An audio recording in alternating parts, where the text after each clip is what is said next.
Alright, so we're talking about the Googan Gold Series rod today.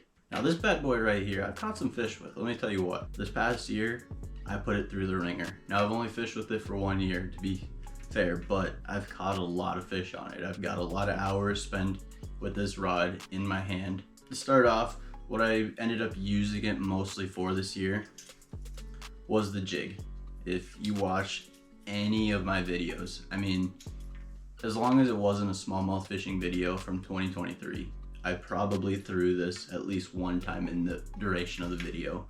Now I'll go through the pros and the cons on this rod because there's a lot of things that I like about it and then a few things that I don't like that maybe you should be aware of before you go through buying this rod. Now the first thing and the thing that really when I was at the store made me decide, oh, we should buy this rod over the other $100 to $150, $160 rods out there is the reel seat on it clicking.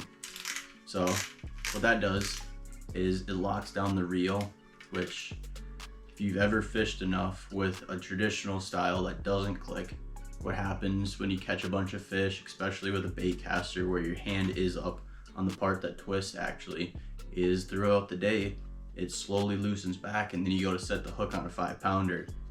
Your reel a little loose, moves around a little bit, could cost you a fish. I didn't want to run that risk, so I got one with a clicking reel seat. Huge addition. If you can buy a rod with that over the traditional, just tighten it down as tight as you can go with your hands, it'll definitely save you some headache. Now I really like the description they have on the rods. So it has a traditional 7-foot medium heavy action fast, I think, yeah. So medium heavy fast all on the back side of the rod. It also has a name for the rods to go to, which all the rods are named a certain style, so that way when you go to buy it, if you're not someone who really understands, you can be like, oh, this rod's a go-to rod. I probably can use it for a lot of different things. Or, oh, this rod is a reaction rod, a heavy, action muscle rod. I don't know all the terms for them, but anyways, they all are labeled there as well. So if you don't understand what 7-foot medium heavy fast action means, you're not screwed. And it also has descriptions on the side. So it's got reaction, twitch, muscle, and finesse. Those huge players as well, where if you're not understanding what the traditional medium heavy fast action, you can go to those, and if say you want a rod for flipping and pitching, well, this one's a muscle 3 out of 4. So you can do it, but there's probably a better option out there for you. I went on a huge tangent there, but basically the description of the rod is pretty good. All in all, you have all your bases covered, whether you want to just know what the rod's used for, you want to know the actual 7-foot length, medium heavy, fast action, all that kind of stuff.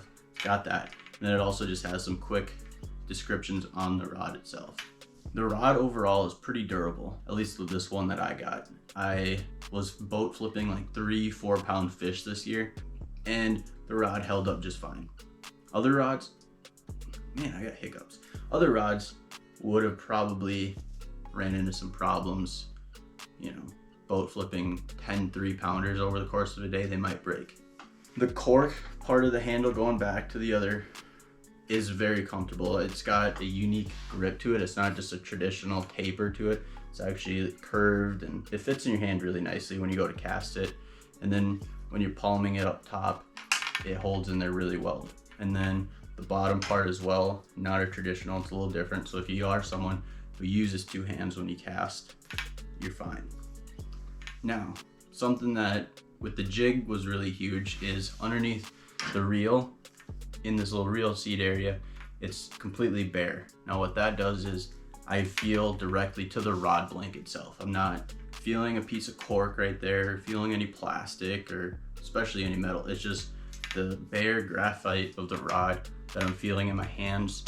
So sensitivity is way up. If you can, going along with the clicking reel seat, if you don't buy this rod, buy one that has that bare spot. I don't know how many times on slack line this year, I could just feel a fish bite because of how sensitive it was. So, something to consider. So the color combo on this rod, it looks really nice. The black, the gold, with the cork, goes all together really well. There's a little gold speckle in the reel seat as well. It's a pretty good looking rod if you're into that kind of stuff. Now the rod info is printed onto the rod. It's not a sticker that they just epoxied over that could potentially one day peel off or anything like that. Like, it is actually a part of the rod. As long as your paint doesn't chip off, you're never gonna lose the information on the rod, which not a big deal if you get a new rod every year or two, but I got rods back there that I've had for going on 8-9 years now, and I don't want a rod to lose the information and then I gotta guess as far as, oh, this is a 7-foot medium or medium heavy, or medium heavy or heavy. Big difference. I don't want to be guessing that down the road. So all that information printed on the rod, big plus. Now the hook keeper, where that's located on the rod, is really nice as well. Being underneath, it doesn't mess up your line up top, so you don't have to worry about getting a nick in your line from a lure or a hook or anything hitting it. So the bad, this thing is balanced fairly terribly. Like, fishing with this thing all day long, your wrist is so sore from balancing out the rod for hours and hours on end. Now, if you're someone who goes out fishing for 2-3 hours at a time, it's not a big deal. But if you fish with this rod for 8 hours a day, I promise you will have a sore wrist. Now, I know I hyped up this part of the reel grip, this part right here, the trigger, terrible design. It is like way too sharp and pointy. So as you're fishing with it throughout the day, depending on how you hold it, if you hold it like this, or like this, whatever grip you got, that is cutting into your hands. It's sharp on both sides. It could have been a lot smoother, and I think it would have gone a lot better if they've made it a little on the smoother side. So it'll cut whatever little gap is between your fingers that you're using, it's gonna cut into there. So whether you switch it up throughout the day or you just wear some fishing gloves, be aware of that when you're fishing with this rod. And then this is more like a personal part, but there's just too much branding on this rod. I mean, the amount of places this thing says Googan Squad, there's no reason for it. You got Googan Squad right here, and then you have the Googan Squad logo right there, and then you have Googan Squad in black right there. And then if that's not enough, on the back side, there's a little GS. They didn't need to put so many logos on. I don't know any other rod back there that says Fenwick 4 times on it. There's not a single rod back there that says Lose 4 times on it. But on this one, for whatever reason, they decided they wanted to brand it heavily. So my honest opinion on this rod after a year. All in all, it's a pretty decent rod. It's not the worst rod in the world. It's not the best rod either, but it's not the worst. Now, do I think it's priced properly? No. I think if you can find this rod on sale for like $100, pick it up, but don't buy it at full price. There's plenty of other $100 rods out there that are just as good as this rod that you could then use that extra $50, $60 on better line, a better reel, all this different stuff that would actually make a difference. Whereas this rod, it just, yeah, it's a little overpriced. And then going along with the medium heavy, it's a little on the light side for a medium heavy. If you're fishing a jig, it works as long as you don't have a long cast.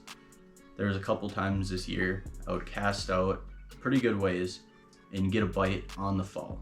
Well, the line's out there so far and you go to set the hook, and well, the jig doesn't get a good hook into him because it's such a long cast out there. So it's another thing to be aware of if you're buying this rod.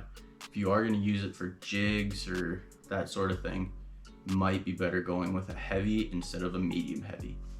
So that's about all I got on this rod. I hope you guys got some information on whether or not to buy it. I didn't want to skew you one way or the other. I just wanted to give you the facts. So that's the facts. You're probably going to see me use this rod plenty more because it is the go-to, as it says. Thanks for watching, guys. Videos, they're back. I know, I took a hiatus. It's all right, but they'll be back, and there's lots and lots and lots to come in 2024. So thanks for watching, guys. Appreciate every single one of you. See you guys next time.